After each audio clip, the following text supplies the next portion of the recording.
it is important pro-inflammatory cytokine, but do you know if there are biologics available to block it? Yes, and ها هيوميرا هو الادينوماب يا جماعه and infliximab. So there is a big group of biologics that target tumor necrosis factor alpha. These are called anti-tumor necrosis factor alpha agents. And this group of medications made a revolution in the management of Behcet disease.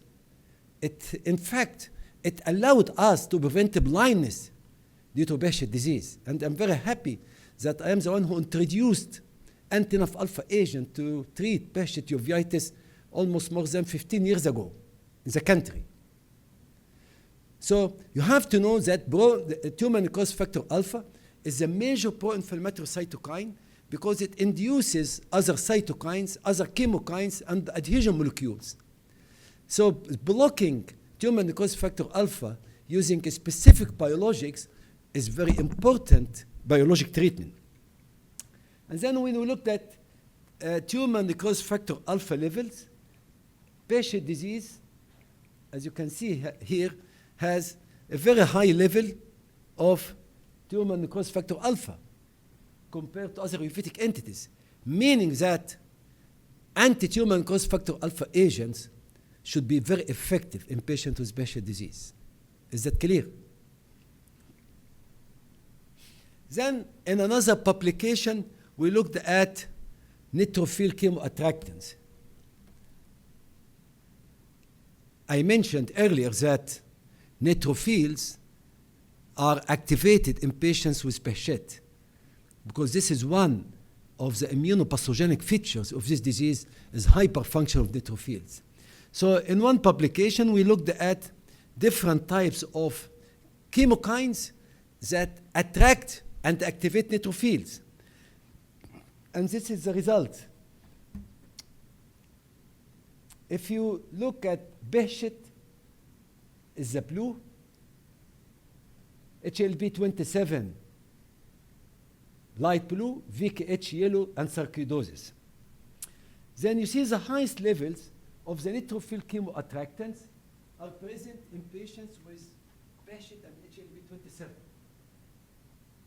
associated uveitis. And that was very interesting because we know that these two diseases are mediated by neutrophils.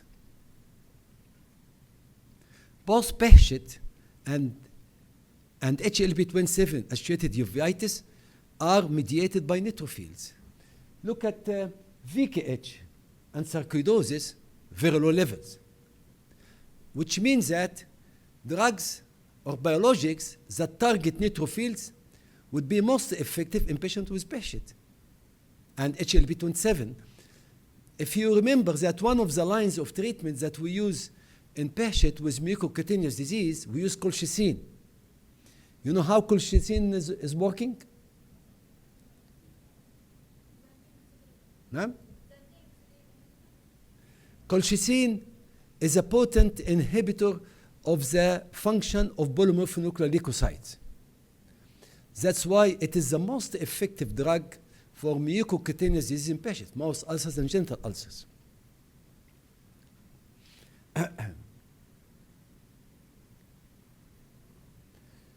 We looked at T helper chemoattractants. Then you can see that IP10 is a major inflammatory protein induced by interferon gamma. IP10 is a major chemoattractant for T helper lymphocytes, and you can see the levels were highest in patients with Behcet and HLB27. So all chemoattractants that act on T helper cells are highly elevated in Behcet and HLB27. So as I said, one of the major features in Behcet disease is neutrophil hyperfunction. We know that the levels of neutrophil chemoattractants, as I said, were highly elevated in patients with Behcet disease. we know that activated T cells are present in patients with Behcet disease because the T helper 1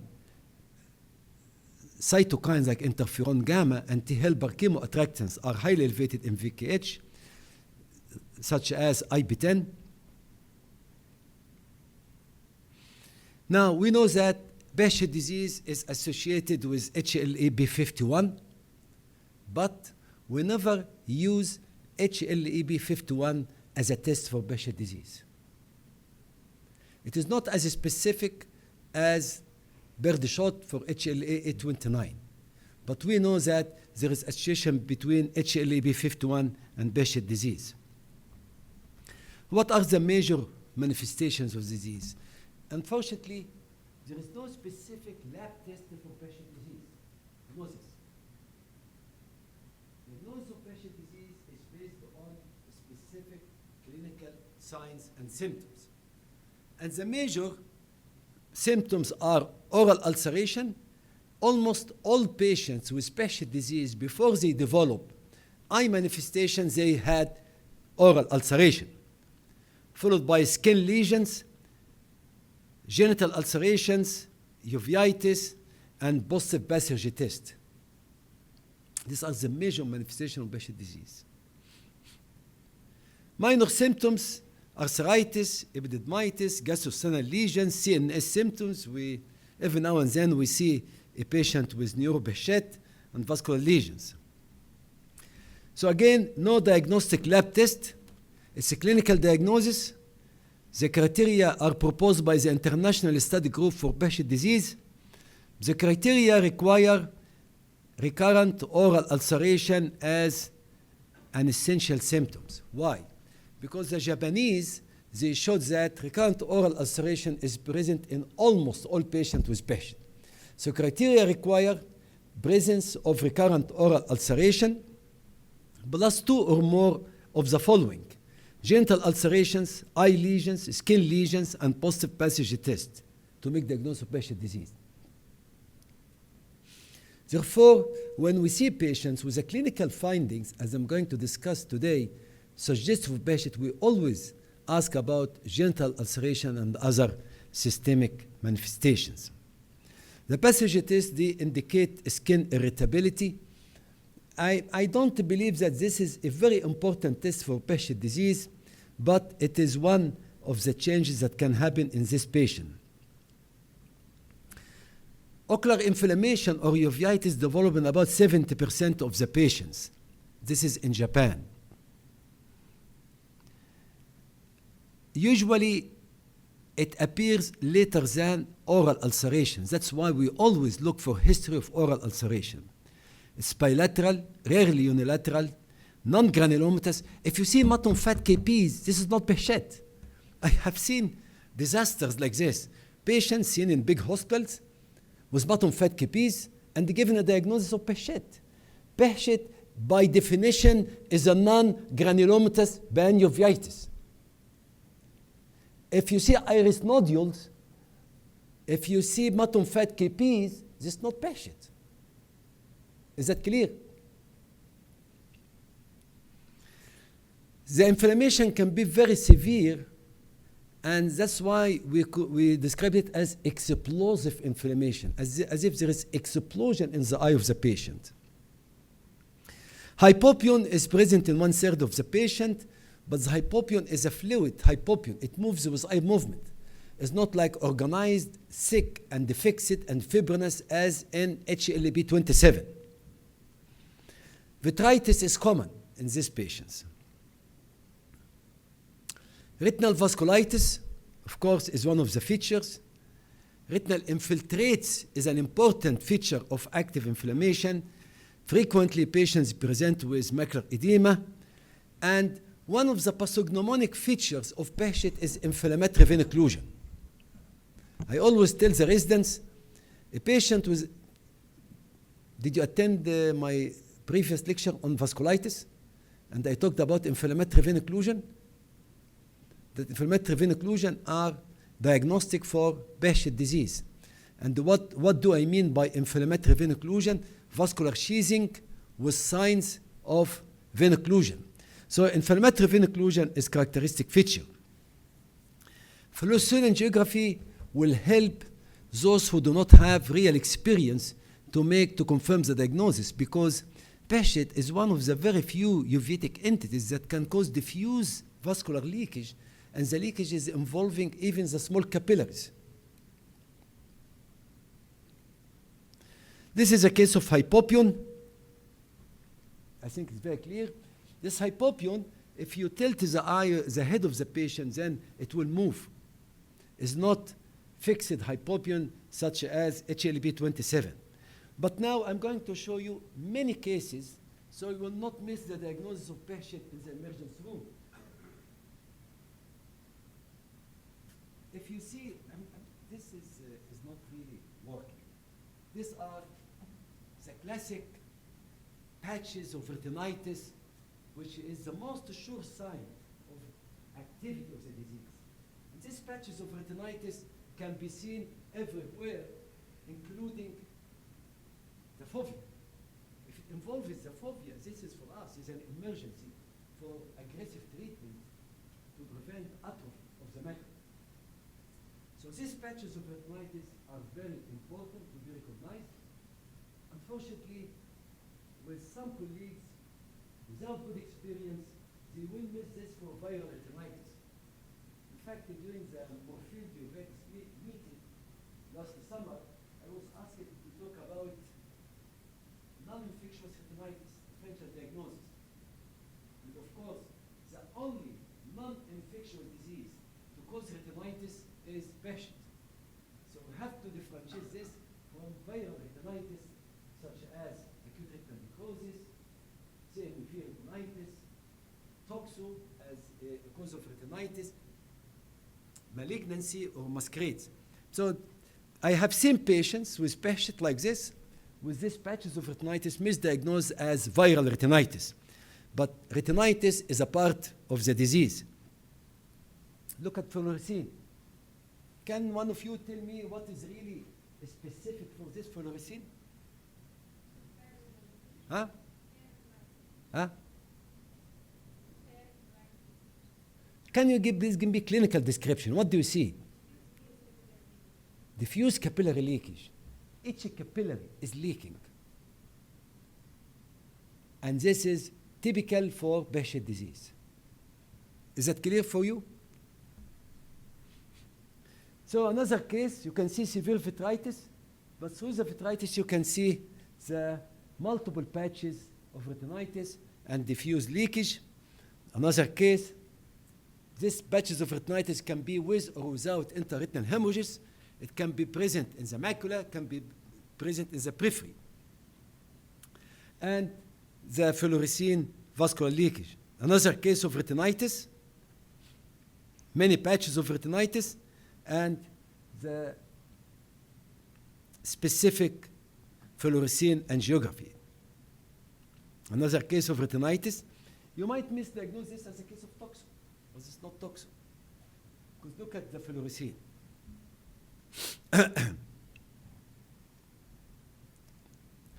Vascular sheathing, as you can see here, is frequently seen in these patients due to active vasculitis. This is a patient with mouth ulcers, but let us look at his retina. So what do you see here? What is this? Vascular sheathing. And then there's also sheathing. But can you see the intraretinal hemorrhages? And so this patient had inflammatory vein occlusion. So definition of inflammatory vein occlusion, vascular sheathing mainly involving the veins with intraretinal hemorrhages. So you can see the vascular sheathing everywhere, and this is pathognomonic for Behcet disease.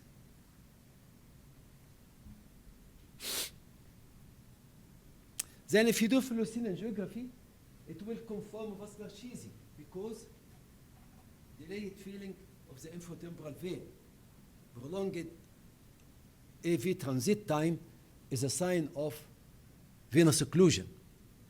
So this is a classic case of inflammatory branch retinal vein occlusion. Another patient, what do you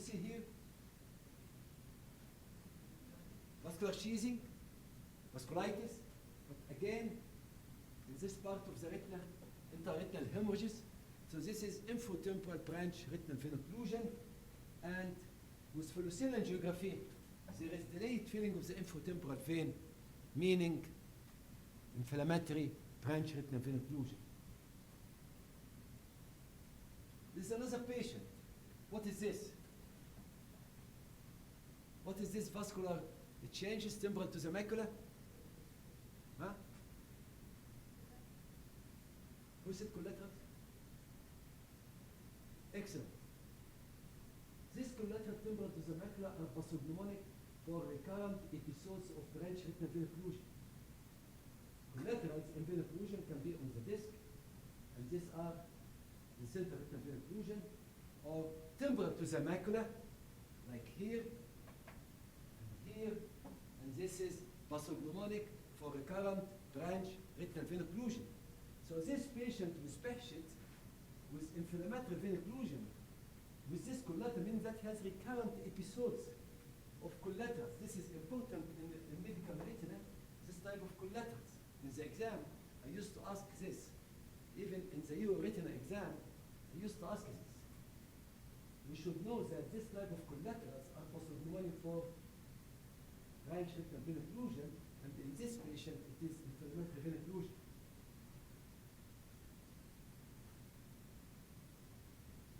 This is again another case with infotemporal branch retinal vein occlusion in a patient with Behcet. And this is one of the most dramatic cases. In fact, this young patient, he presented with left eye cysis bulbi, no light perception. And that was his only seeing eye. So you can see that he had vascular sheathing and hemorrhages. If I show you the wide angle photography, wide field photography, vascular sheathing and hemorrhages. So this is supratemporal inflammatory vein occlusion, and this needs aggressive treatment. And this is a patient with central retinal vein occlusion like picture. But here you have vascular sheathing. So this is inflammatory central retinal vein occlusion in a patient with Behcet disease. You can have retinal ischemia in this patient. Macular edema is common, and it's an important cause of visual loss.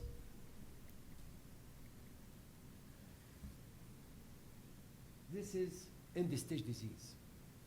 I can tell you, we don't see this disease anymore with optic nerve atrophy, retinal atrophy, and sclerosis vessels.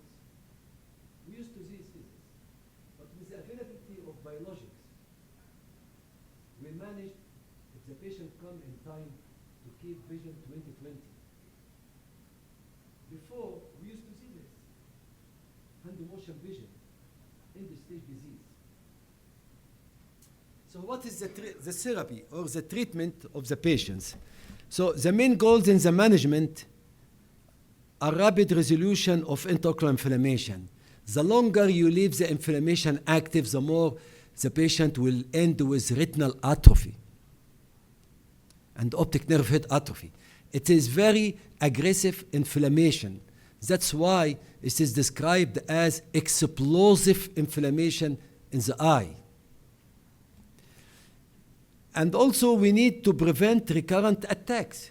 So you need to shorten each attack, you need to reduce the number of attacks, and you need to achieve complete remission to preserve vision. There are several medications, but however, if you look at the old literature, despite the intensive therapies, because at that time, the only available medication was steroids, Imuran, cyclosporine. Despite this conventional treatment, up to 50% of patients were becoming blind. We don't have this anymore. So corticosteroids is used frequently. Doctor, can you read this line in yellow? Can you stand, please, and read it for everyone?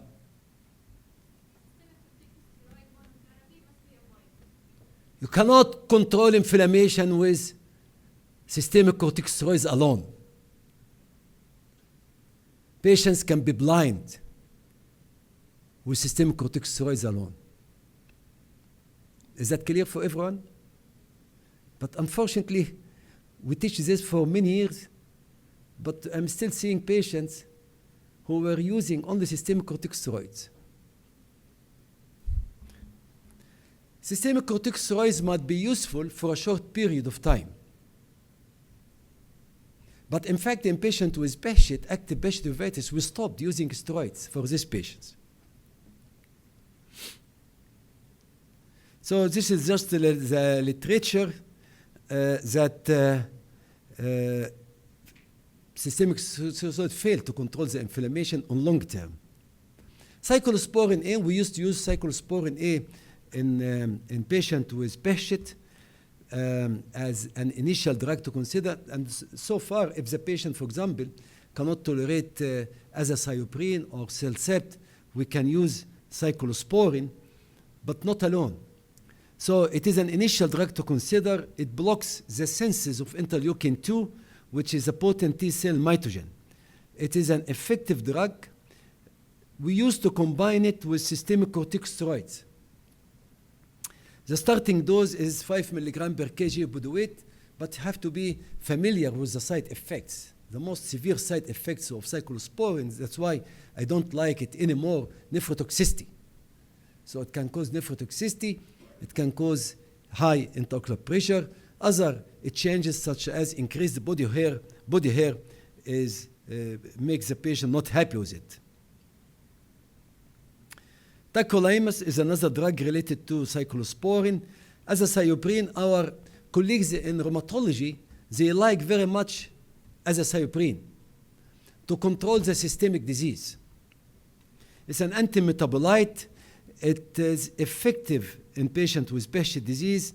You can combine azathioprine with corticosteroid and cyclosporin. The starting dose 1 to 2.5 milligram per kg. But of course, like all antimetabolites, you have to check for the for bone marrow suppression, hepatotoxicity.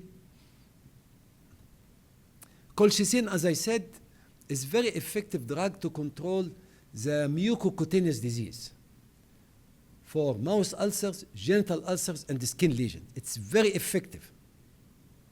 It's very effective.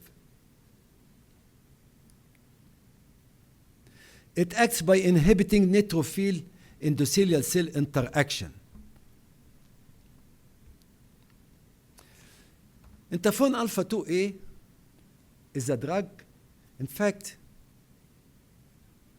if we talk about interferon alpha 2A, we should not forget our friend and colleague, Professor Manfred Zeroot, who passed away a few years ago. He is the one who started interferon alpha 2A to treat patients with Behcet disease in several publications. And in Germany, there are a lot of Turkish people living in Germany. And Behcet is common among the Turkish population. So most of his patients in Germany were Turkish origin. And he is the first one to start interferon alpha 2A as immunomodulatory agent for patients with Behcet disease. Unfortunately, nowadays, it is not produced, it is not available in the market, but it has been shown to be very effective in patients with Behcet and even allowing you to cure the disease and even to stop the treatment.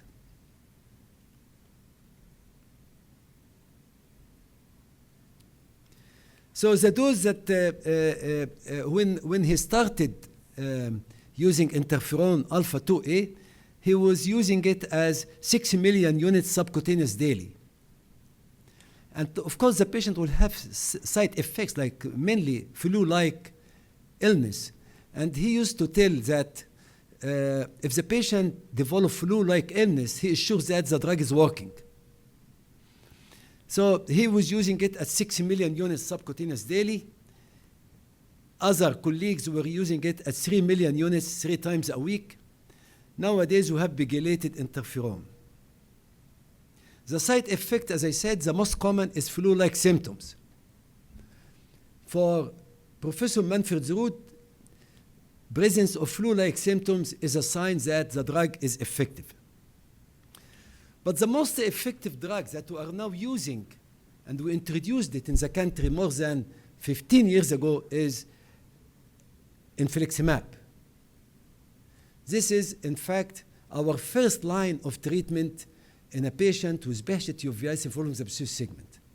It's the most effective drug. It allowed us to save the vision of many patients.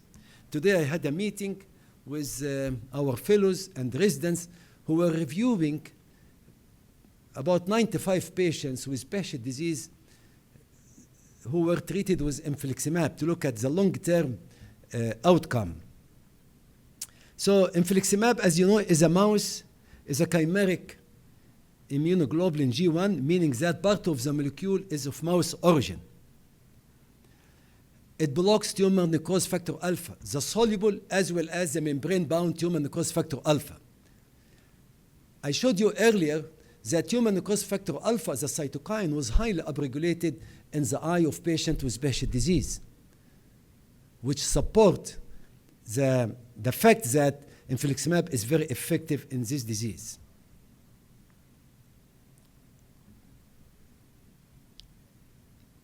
It's given intravenous infusions. Our protocol, which is similar to that protocol in other centers, 5 milligram per kg over 2 hours at week 0, 2, 6, so 3 doses, as 3 loading doses, and then every 8 weeks. We started by giving it every 8 weeks. But we knew by experience that many of the patients, 1 week before the scheduled infusion, they develop flare-up. So now, at the start of the medication, we give it every 6 weeks. And then if the patient is quiet, then becoming every 8 weeks, then every 10 weeks, every 12 weeks. And then now one of the reasons we are reporting now our cases that we have good number of patients after being fully controlled with infliximab, we were able to stop the treatment and remained quiet. That's why they fit within the window of opportunity. The most serious complications of anti-alpha agents are activation of tuberculosis. Alhamdulillah, so far we never had this complication in our hospital because we look carefully by BBD skin test before we start infliximab. We look carefully at the BBD skin test and quantiferon TB test. If the patient has latent tuberculosis manifested as positive tuberculin skin test or positive quantiferon test, we give the patient prophylactic anti-tuberculosis treatment. You can use INH and pyridoxine for 9 months or INH plus rifampicin for 6 months. Is that clear? You should not give a patient anti-alpha agent unless you rule out latent tuberculosis.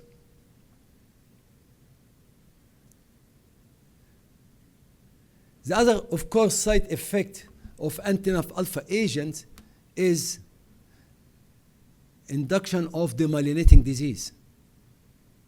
So if I'm going to give the patient anti-alpha agent and I'm suspecting that he has intermediate uveitis, he or she intermediate uveitis, intermediate uveitis can be associated with MS. So we do MRI before we give anti-alpha agents to make sure that we are not harming a patient with multiple sclerosis by giving anti-alpha agents. Is that clear? So the side effects are reactivation of tuberculosis and anaphylactic reactions. These are the most common. Some patients, even after receiving many infusions, they can get anaphylactic reaction. And this is an indication that we have to stop this. We are describing this also in the paper that we are writing now, that when we shift the patients, if they develop an anaphylactic reaction due to infliximab, because part of the molecule is of mouse origin, and we shift them to adalimumab is completely humanized antibody, then they will not have an anaphylactic reaction. Any infections can happen as a complication. And this is a table that I prepared some years ago about adverse events. And you can see most of them are related to infection in the published studies.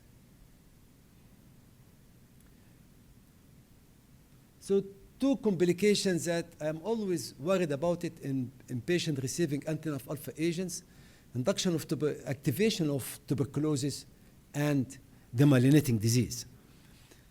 Because some years ago we published, that was the thesis of one of the residents about the outcome of infliximab treatment in patients with Behcet uveitis, and that was published in the journal Ocular Immunology and Inflammation. That was long-term clinical, the resident was Sultan al-Rashidi. Long-term clinical outcomes in patients with refractory uveitis treated with Behcet disease, treated with infliximab. And it published in Ocular Immunology and Inflammation, and we had some conclusions. The conclusions is that infliximab is safe and efficient in the long-term management of refractory uveitis treated with Behcet disease. Infliximab also not only controls eye inflammation, but it controls the systemic manifestation of the disease. Mouth ulcers, genital ulcers, skin lesions.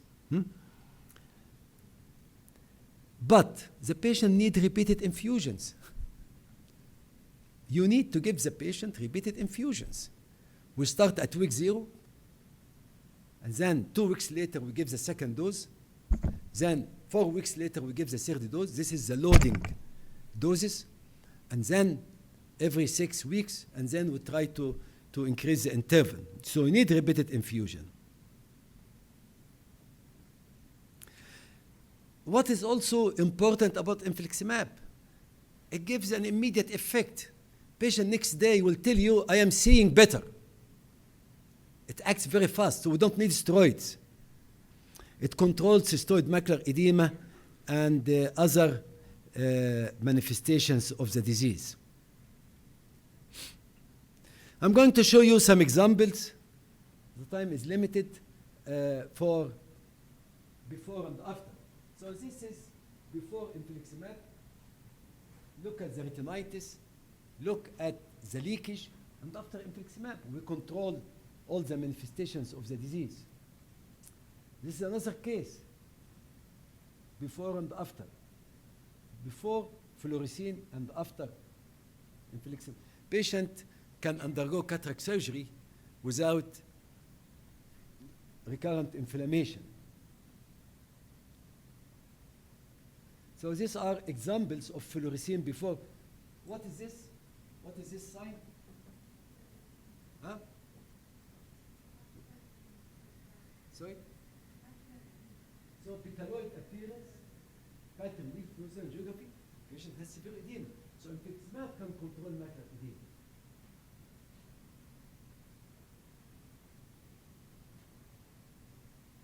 So this is a patient at presentation. As you can see, disc is inflamed.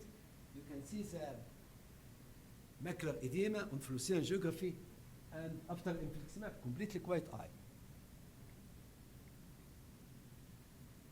This, I showed you this patient. He presented with counting finger vision. What type of presentation in the upper picture? Huh? Inflorescent ribbon occlusion, because you can see phosphorescence. This is after infliximab. Believe me, I'm following this patient for many years. He has 20/20 vision, because we started early. That's why one of the things that we are doing for this study that I'm talking about, we look at the effect of presentation. If the patient presents within 1 month of the first attack or more than a month. And this is a patient with branch retinal vein occlusion before and after infliximab. So as I told you, in some patients, the patches of retinitis due to Behcet are large, multiple, and this patient, when he was seen by our residents in the emergency room, they thought about acute retinal necrosis, because this is Behcet. They can have large patches of retinitis. And this is after infliximab. Adalimumab is another anti-TNF alpha agent, or Humira. It's a completely humanized anti-TNF alpha antibody. It has the same action, but it is given subcutaneously. It is given every other week subcutaneously in children at a dose of 20 milligram, less than 40 kilogram. We give 20 milligram every other week. For those with more than 40 kilograms, we give 40. And the advantage that is given subcutaneously, the patient does not need admission. But I don't think it is as effective as infliximab, but it can replace it if the patient have allergy. Now, there is another cytokine important called interleukin 1. Interleukin 1 is another pro-inflammatory cytokine, and there are three biologics. The last one of them called gefacizumab. Gefacizumab, the company asked us to participate in the multi-center study, but we refused because we know that it will not work because interleukin 1 is not present in the eye of patient with Behcet. So none of this anti-interleukin 1 biologics are working. So the approach of treatment, I'm going to give the final message that